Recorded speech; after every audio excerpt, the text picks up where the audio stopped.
A year and a half ago, we had the idea that we would move our little family of 4 from Canada to Portugal, and then we did.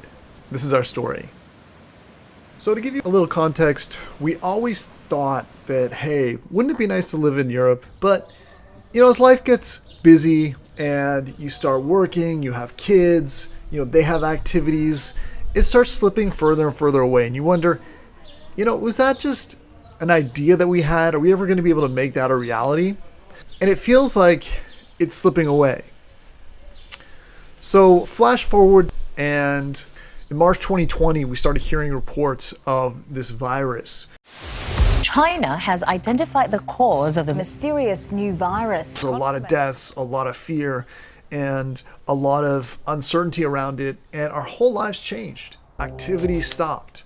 We became insular. It became actually a time, in some respects, for a reset, for a reflection, where you can, think about, hey, is this really what we want to do with our lives? Do we want to make any changes? When you have that hard reset, it allows people to do that. So I think COVID changed some things for us and for a lot of people, some for the good, some for the bad.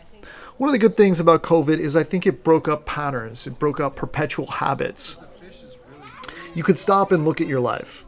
And it was during that time that we just decided, hey, now's the time to do it. If we don't take drastic action, if we don't do something now, we're not going to do it.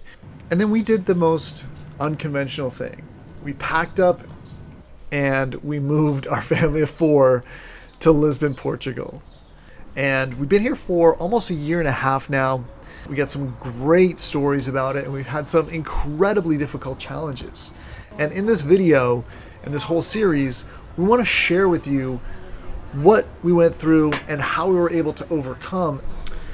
So why didn't we tell our story sooner? Well, it would have made sense to tell our story as it was happening. But the reality is, when you're moving to a different continent with 2 kids and you've got all these things going on and you're basically just bringing a few suitcases and a couple of knapsacks, it's hard to, understand how big of a culture shock some of these things were in terms of not knowing any of the language.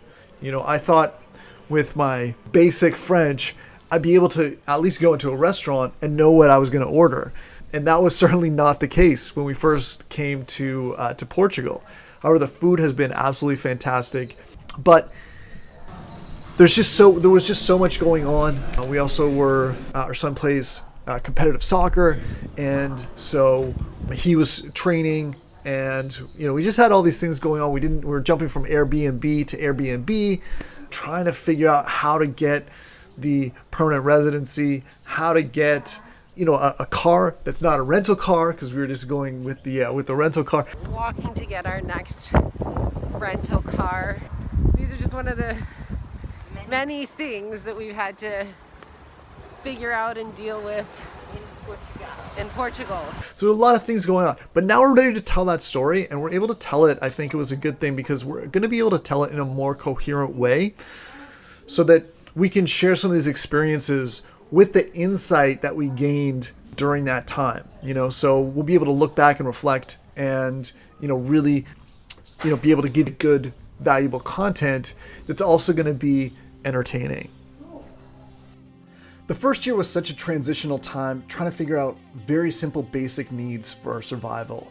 And over the next few videos, we're going to bring you our experiences and the lessons that we learned over the year. Things like bigger ideas. We want to talk about bigger ideas on this channel, ideas that can change your life and change the way that you think. We want to talk about not waiting to retire to move, but choosing to have the balance between work and life and work and retirement, and making sure that we're living in the now.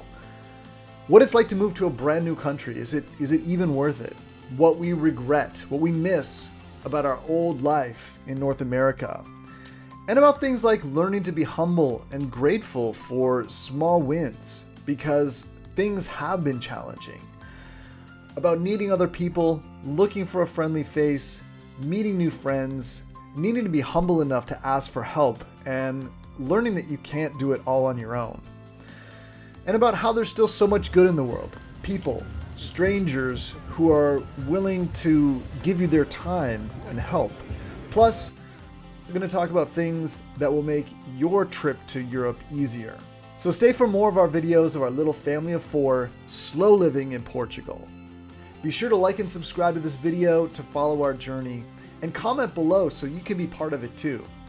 I can't wait to share in our next video what our first few days in Portugal were really like. We'll see you in the next one.